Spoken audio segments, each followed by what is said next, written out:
If it is stable at 50 kwacha to $1, that is fine for any business person. The exchange rate says nothing. I want you to get me right there. The exchange rate is nothing in business. Stability is everything. Of course, we refer back and say, you see, the dollar was at 4 kwacha to $1. But you realize that it was not 4 kwacha, it was 4,000 kwacha to $1. And did you think of it that way? It was 4,000. Hi everyone, welcome back to my YouTube channel. My name is Gwen. Welcome to Gwen Muchalo. I'm on my way going for a workshop. Yeah, the masterclass with the radical entrepreneur. Yep, I've been looking forward to this one, and finally it's here. It's at Garden Court here in Kitwe. They had one in Lusaka as well, but today we're having our own session here in Kitwe. With me is my sister Leah. Say hi. Hey. She's my partner for today. Hi guys. So I've arrived at Garden Court. Just waiting to be admitted inside. There seems to be a queue. We have quite a number of people who are looking forward to this. Yeah, let's move along.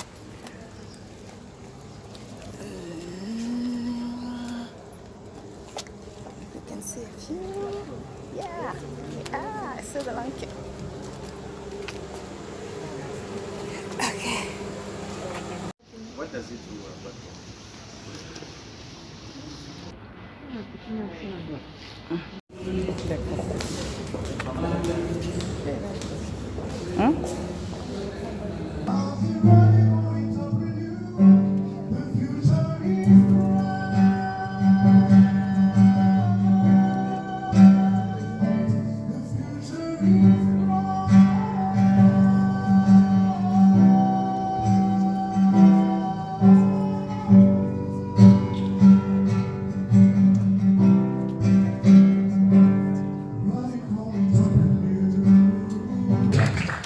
The radical entrepreneur, Dumisani.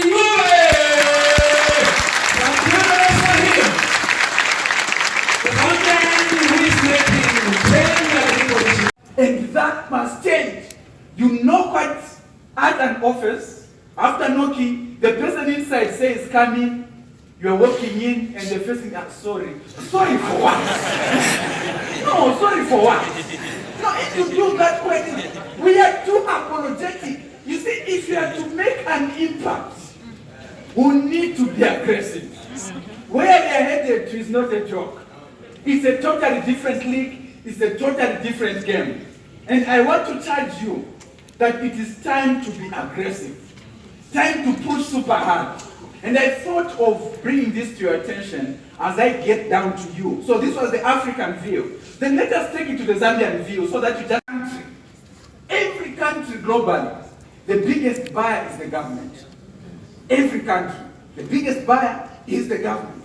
Now we seem to have a challenge that as entrepreneurs, we are not being paid on time. And this has been the story all through.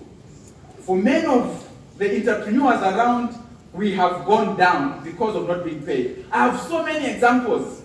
Even now, just imagine, for financial institutions, if you're a government worker, for those of you who are government workers, when you want to get a loan, when they find out that you work for the government, they don't want to deal with you.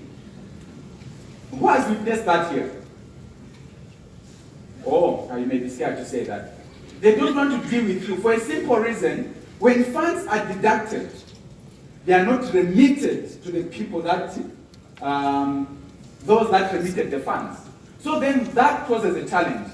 A number of, provided it is stable at 100 kwacha to $1. That is fine. $1. And did you think of it that way? It was 4,000 kwacha to $1, not 4 kwacha to $1. So the figures say nothing. Whether it's 20 to $1, it is nothing. But stability is everything. Why? If you are at 15 and you keep changing and the exchange rate keeps changing that way, it makes planning extremely difficult. You import things, After selling, you want to order, you can't order from the money that you've actually, sold that. That makes running a business extremely difficult. Not the exchange rate, but stability. So that is a huge challenge that we then have. I just thought I should put it across for you. When people say 21 or 22, it is okay, provided if they can stabilize it, so that things become predictable. If it is not predictable, it will be extremely difficult for you and myself to succeed. Then where can I go? Because it is too small, too insignificant, to a point that there are no records.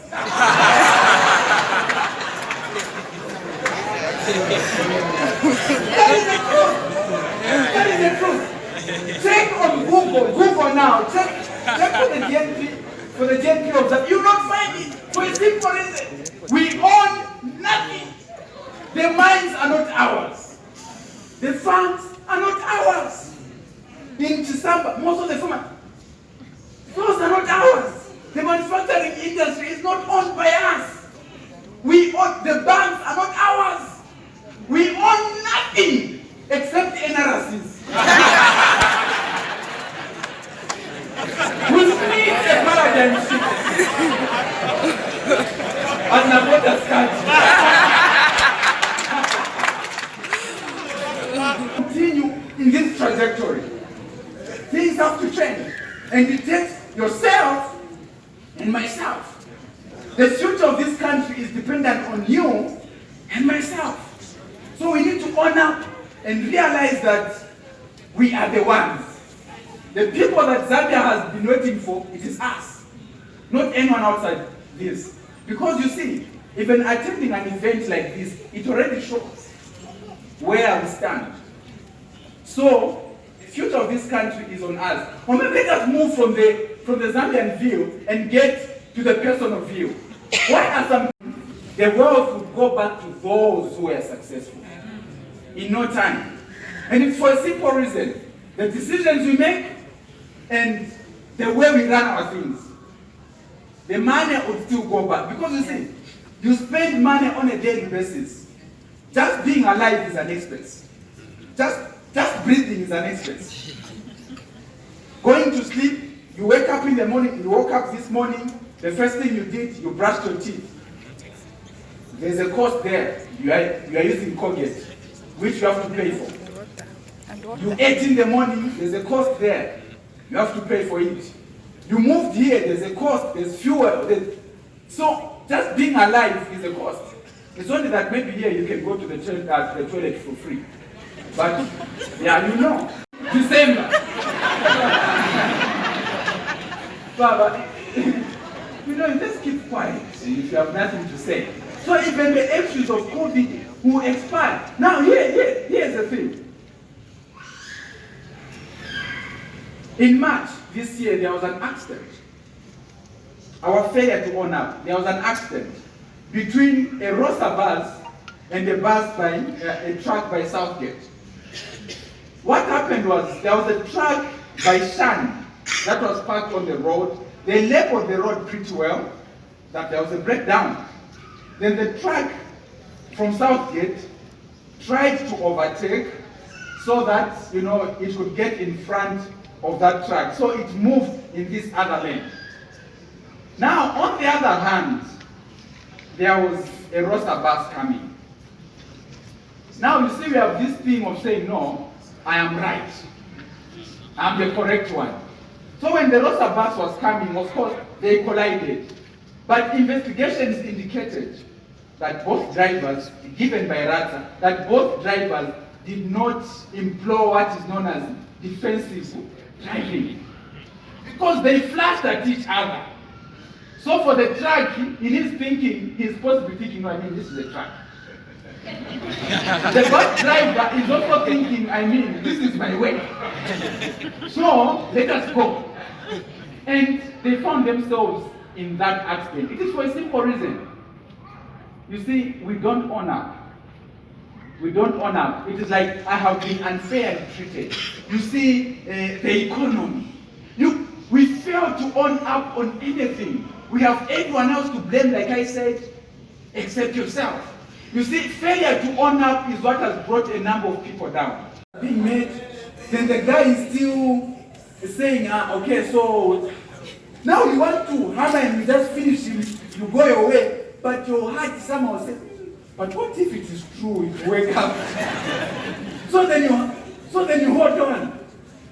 So that went on until it reached the point where I said to myself, I need to own up. I need to own up, and I'll need to go this my way. So that's how I did all the investment, put everything together, and the institute started running. So it went on December. Of course, we are doing, like proper levels. We had to make sure that even the guest of honor, I can see one of our students, running, now women, in the Kopala, I almost said learning.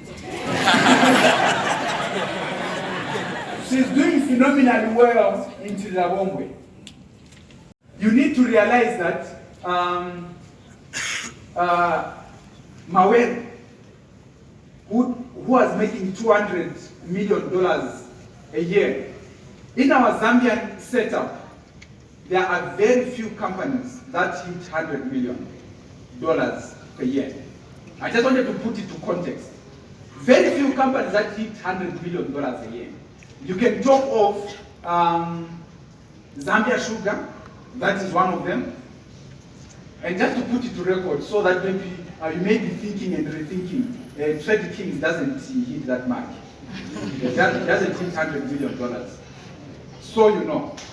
But this guy, Mawere, $200 million, and he's not the richest guy. And this is in an economy which is not even there, if I say it this way. Now you are complaining of the bad economy, at least we have it. It is then they have no currency. But they are pushing. For a simple reason, you see, these people have owned up. No matter how bad things are, they are pushing.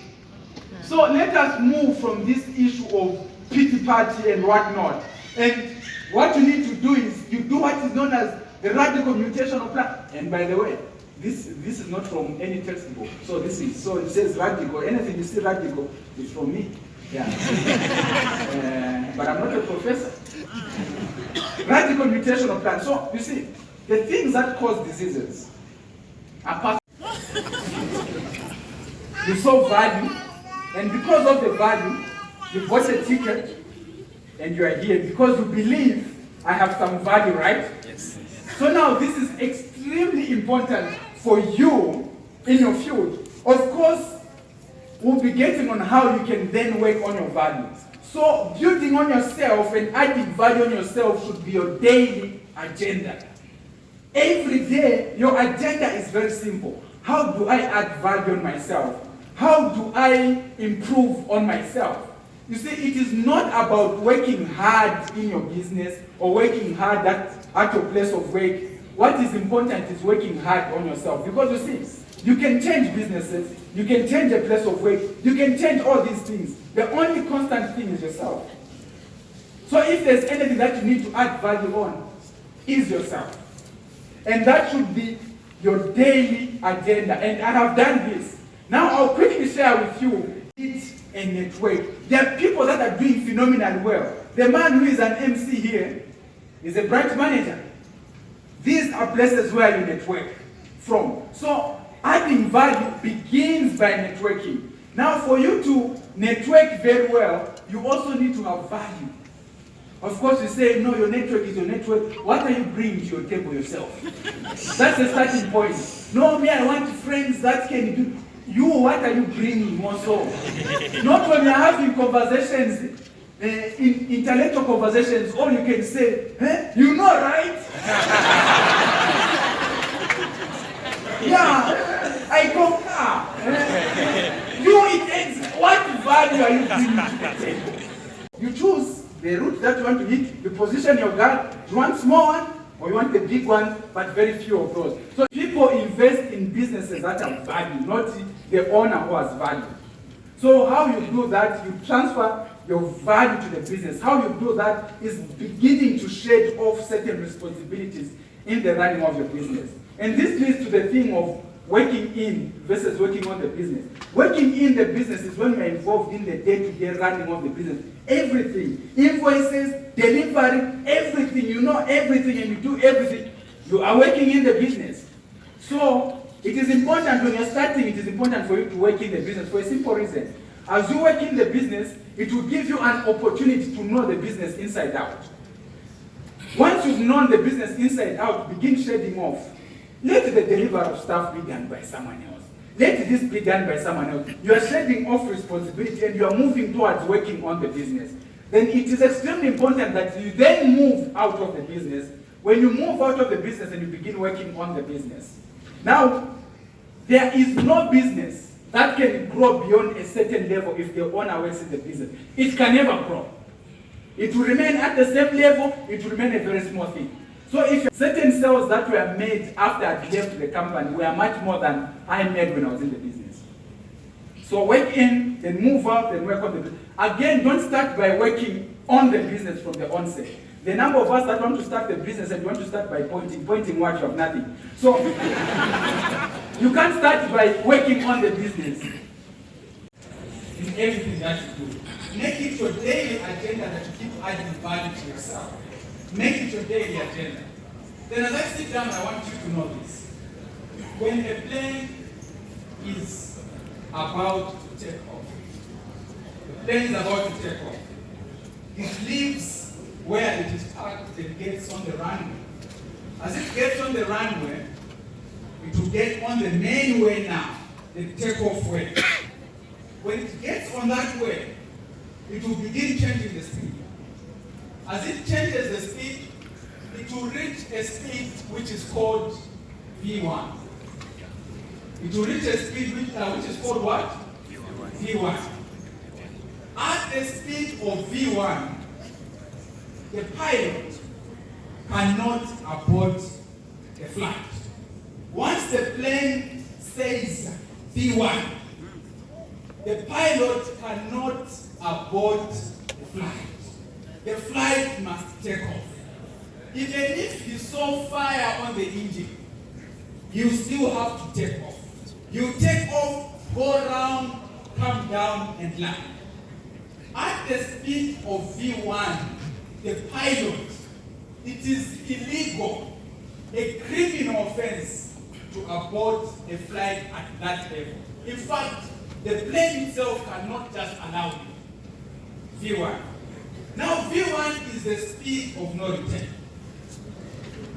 At V1, even if the pilot felt anything, he cannot abort that.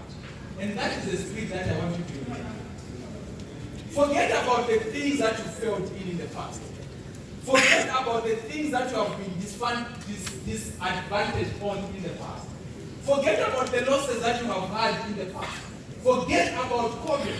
And I want you to engage in V1. Because V1 is the speed at which you cannot abort the flight. Once you engage in V1 and decide now to say, I'm in V1, at that speed you are set for a bright future. I implore you, brethren, brothers and sisters, comrades, to say engage in V1. Forget about your losses and let us fly together in V1. May God bless you all. Guys, it was really, really nice. Everything I hoped it would be and more. We had a great time. Thank you so much, Dumisani. I've learned a lot, learned quite a lot today. And I hope to put it into practice. Yeah, what a great way to finish the year. Thank you.